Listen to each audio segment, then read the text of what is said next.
بسم الله الرحمن الرحيم.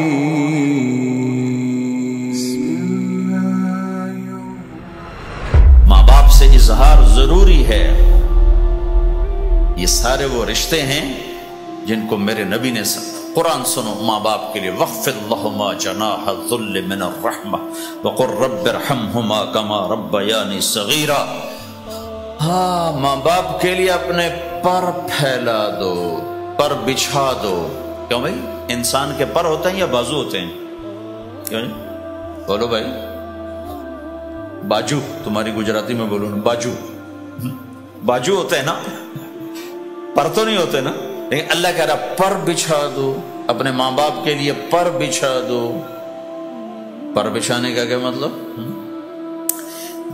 میں بتایا کرتا ہوں کہ اس آیت کو کسی تفسیر سے میں نہیں سمجھا، نہ کوئی تفسیر والا یہ تفسیر کی طرف جائے گا.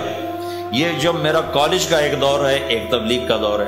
کالج دور میں جب ہمارے گاؤں کے قریب دریائے راوی ہے، اس کے کنارے جنگل تھا بہت بڑا، اس میں ہم شکار کھیلنے جاتے تھے.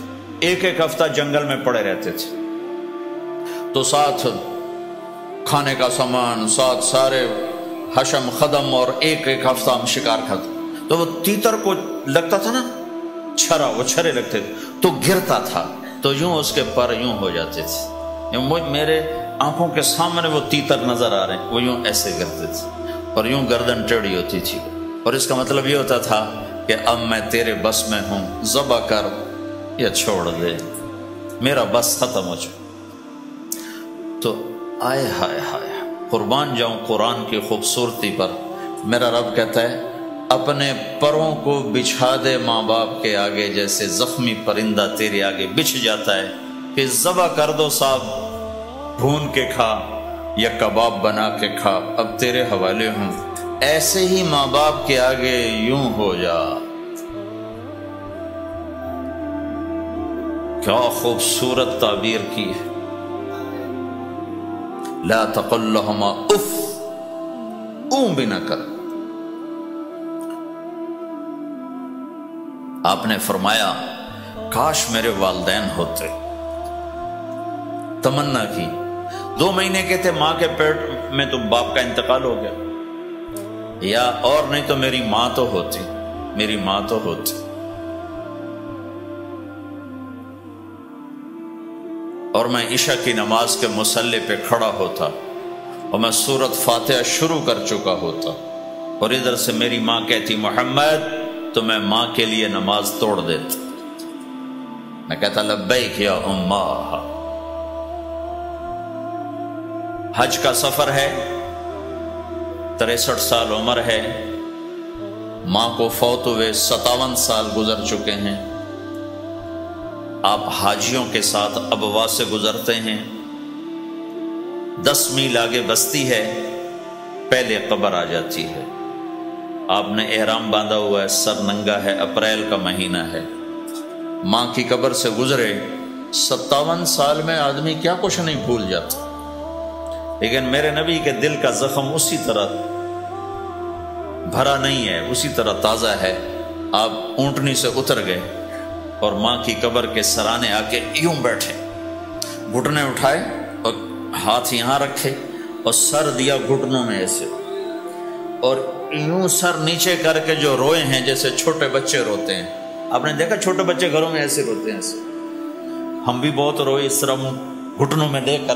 تو میرے نبی گھٹنوں میں منہ دے کر جوں روئے جوں روئے جوں روئے، کئی گھنٹے روتے رہے. سن 2000 میں حضرت آمنہ کی قبر کی زیارت کے لیے پہنچا. ڈھونڈتے ڈھونڈتے اللہ نے پہنچایا، ایک رہبر کو ساتھ لیا. وہ پہاڑوں کے اندر وہ قبر ہے، تو اندر ہمیں لے گیا. راستہ کوئی نہیں تھا، جس کو پتہ ہو وہ پہنچا سکتا ہے، ویسے کوئی نہیں جا سکتا. کالے پہاڑ، چھوٹے چھوٹے، کانٹے دار جھاڑیاں. ایک پہاڑی ہوگی اتنی اونچی جتنی آپ کی چھت ہے، اس کے اوپر اس کے اوپر باقی پہاڑ تو ایسے تھے نوک نکلی ہوئی، وہ اوپر فلیٹ تھا کوئی 10 بائی 10 تقریباً. وہاں میرے نبی کی ماں آرام کر رہی تھی. تو میں نے چاروں طرف دیکھا تو 2000 یعنی صرف 12 سال پہلے جنگل ویرانہ وحشت، 1400 سال پہلے یہاں کیا ہوگا. میں اللہ کی بے نیازی سے کانپ رہا تھا کہ میرے رب جس کی خاطر تو نے کائنات بنائی، یہاں اس جنگل میں اس پہ اتنا امتحان ڈالا، وہ بھی 6 سال کی عمر میں. باپ دیکھا نہیں، بہن کوئی نہیں، بھائی کوئی نہیں، خالہ کوئی نہیں، کوئی ساتھی کوئی نہیں. 3 دن بعد یہ موت آتی تو مکے میں آتی تو کئی سینے سے لگاتے. 3 دن پہلے یہ موت آتی تو مدینے میں آتی، کئی سینے سے لگاتے. مدینے سے بھی نکالا اور مکے سے بھی دور کیا، اور جنگل کے اندر صرف 25 سال کی عمر میں اما آمنہ رضی اللہ تعالیٰ عنہ پہ موت نے وار کیا. اور اللہ کے نبی گھبرا گئے. 6 سال کے بچے کو سمجھ میں نہیں آ رہا کہ یہ کیا ہو رہا. حضرت آمنہ بول نہیں پا رہے. مجھے لگتا ہے غالباً ہارٹ اٹیک ہوا ہوگا. 3 افراد، والدہ، خادمہ ام ایمن اور میرے نبی. اور حضرت آمنہ یوں تڑپ رہی تھی، ایسے پہلو بدل رہی تڑپ رہی تھی، اور آپ سہمے ہوئے بیٹھے تھے اور سمجھ میں نہیں آ رہا تھا ہوا کیا ہے. پھر حضرت آمنہ نے آخر میں اپنے آپ کو، ہارٹ اٹیک میں بولا نہیں جاتا، مجھے ہوا تھا تو مجھے پتا ہے بولا نہیں جاتا. آخر بجھتی شمع بھڑکی کا بیٹا ہر زندہ نے مرنا ہے، ہر جوانی نے ڈھلنا ہے، لگتا ہے میرے جانے کا وقت آ چکا ہے. ولد تو طہرن، تو ایسا پاک ہے کہ تیرے ذریعے سے سارا عالم پاک ہوگا. اور شمع بجھی اور چھوٹا سا معصوم بچہ ماں کے سینے پر سر رکھ کے جو رویا ہے. کاش تم اس جگہ پہ ہوتے، اس خوبصورت ملک میں. تم ابوا کو کیسے جانو اور میں تمہیں کیسے بتاؤں. میں ہزاروں دفعہ یہ قصہ سنا چکا ہوں. مجھے ہر دفعہ رونا آتا ہے کہ میں وہاں اپنے آپ کو محسوس کرتا ہوں کہ ہائے یہاں اس جگہ اتنا بڑا امتحان اور صرف 6 برس کا. کون وہاں قبر بنانے آیا؟ کوئی گزرے ہوں گے، ویسے تو کسی کے بس میں نہیں وہاں قبر بنانا. جب پہاڑ سے نیچے اترے تو ہمارے نبی پھر بھاگے. جب ام ایمن اوپر پہنچی ہیں تو کیا منظر تھا کہ ابوا کے پہاڑ بھی روئے اور زمین آسمان بھی روئے اور ہر پتھر رویا کہ 6 سال کا معصوم بچہ 2 جہان کا سردار ہے، جنت کا چابی بردار ہے. اللہ کا جھنڈا ان کے ہاتھ میں ہوگا. شفاعت ان کی کہ طفیل حساب ہوگا. ان کی شفاعت کے ساتھ پل پار ہوگا. ان کے صدقے جنت کا دروازہ کھلے گا. ان کے صدقے جنت میں داخلہ ہوگا. ان کے صدقے گناہوں کی معافی ہوگی. اور اتنی بڑی ہستی والضحی واللیل اذا سجا کا ٹائٹل لینے والا، وما ارسلناک الا کافۃ للناس بشیرا ونذیرا کا ٹائٹل لینے والا 6 سال کا بچہ. مجھے دیکھو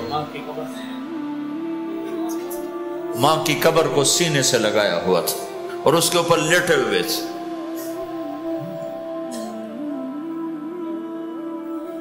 جب حضرت ام ایمن پہنچی ہیں تو اللہ کے نبی کیا کہہ رہے تھے؟ اے میری ماں، تمہیں تو پتا ہے نا تیرے سوا میرا کوئی نہیں تھا.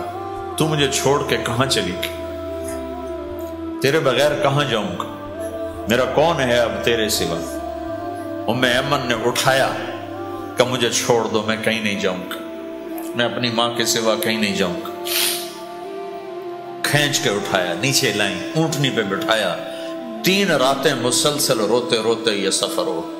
ہائے ہائے، کوئی آنسوں کو آگے کوئی خالہ نہیں بیٹھی، باپ بھی نہیں بیٹھا ہوا، بھائی بھی کوئی نہیں، بہن بھی کوئی نہیں ہے، کوئی نہیں جس کے گود میں سر رکھ کے اب یہ بچہ سوئے. تنہائیوں کے ساتھ اب بسیرا ہے. تو میرے نبی کا کھانا پینا چھوٹ گیا، کچھ نہیں کھاتے تھے سارا دن. زمزم کے پانی کے چند گھونٹ پیتے تھے اور تنہا بیٹھے رہتے تھے.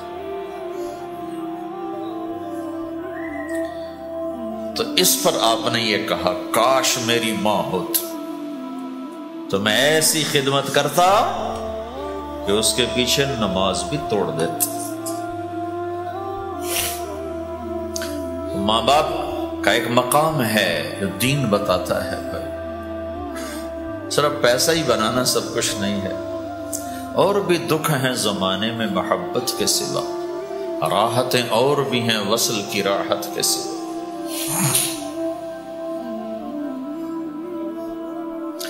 ماں باپ کا ایک مقام ہے، ان کو مقام دو، لیکن ماں کی وجہ سے بیوی پہ ظلم نہ کرو، بیوی کے عشق میں ماں پہ زیادتی نہ کرو۔ یہ گھر کی معاشرت ہے، یہ گھر کی زندگی ہے۔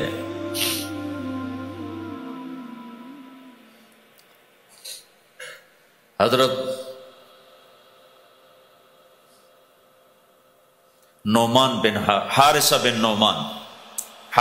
نعمان، دو صحابہ کے بارے میں آتا ہے کہ جیسی انہوں نے ماں کی خدمت کی اور کسی نے نہیں کی، ایک حضرت عثمان، ایک حارث